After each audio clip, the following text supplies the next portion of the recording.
assassin! Stay with the king! Hold your ground!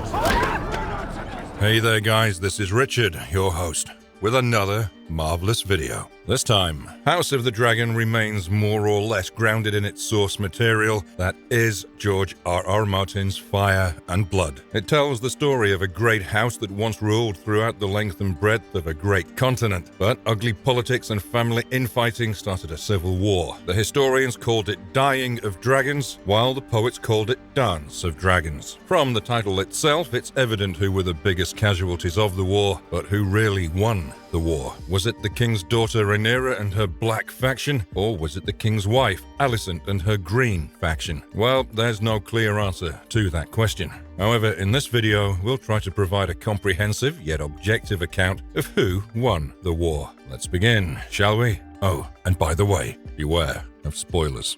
Before we go into our explanation, we have a very small request. If you like our content, please support us by subscribing to our channel. This is a small click for you, but for us, it means a lot. Thank you. Let's begin. Was it a victory for the Green? Rhaenyra's faction, the Blacks, suffer their first casualty when Prince Aemond kills Lucerys Velaryon, Rhaenyra's second oldest son. Not only did the Blacks lose a prince, but also a dragon. Next thing we know, the dance changes its form from a political Game of Thrones to full-fledged war of fire and blood. Over the course of time, many big bosses from the Black faction face their sorrowful fates. One by one, people perish, and those who remain turn their cloaks and join the Greens. After Lucerys, the other two boys of Laenor, Jacaerys and Joffrey, also die. The Dragon Riders and bastards Hugh Hammer and Ulf White also ditch the Black, only to die later. Lord Corlys defects to the Greens and loses his heir, Adam Velaryon. Daemon survives long enough to take residence at the cursed castle of Harrenhal, where he would wait for Aemond to return, and once the One-Eyed Prince did come to Harrenhal, the two of them fought on their mighty dragons. Both Caraxes and Vhagar perished, and Aemond was confirmed to be dead. And although Daemon's body was never found, he never came back to the Red Keep, and the Blacks effectively lost their battle commander. Lastly, the Black Queen, Rhaenyra Targaryen, who was once called the Realm's Delight, had become Maegor the Cruel with teats. Her paranoia and violent streak led the small folk to rise against her, although this has often been called a conspiracy that the Masters of Old Town hatched. Nevertheless, she goes back to Dragonstone only to discover that Dragonstone was under the control of Aegon II, her half-brother. Not only does Aegon's dragon burn and kill Rhaenyra, but he does so in the presence of Aegon III, Rhaenyra's son from Daemon. The horrific event does irreparable damage to the young prince. So, with every major player in the Black faction dead, Aegon II comes back to the Red Keep and resumes as king, which effectively means that the Greens won. But there's a catch.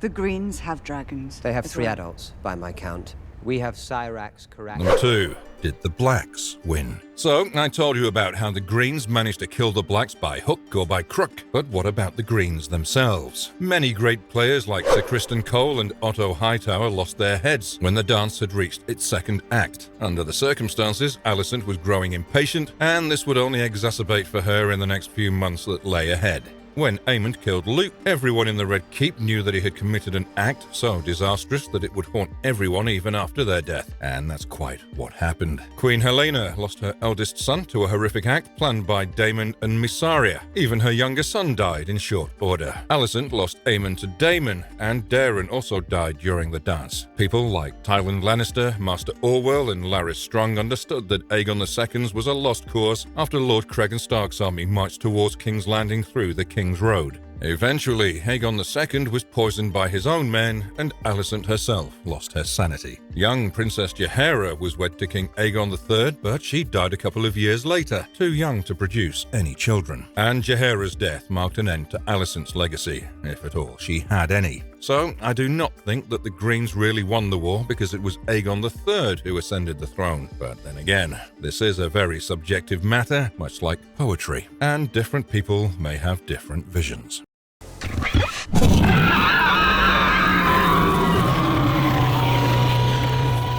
And 3. Who were the worst casualties of war? Well, House Targaryen as a whole lost too many things during the course of the war. They lost their eldest and strongest members like Daemon, Aemond, and Rhaenyra. Imagine what they could have achieved if they'd all worked together to build an empire. The next in line would have to be the small folk of King's Landing and all of Westeros, who saw numerous battles and who had their cities sacked, such as Tumbleton. Yes, the various houses lost too much, so much so that several houses were wiped out from the face of the earth. I mean, where is House Strong today?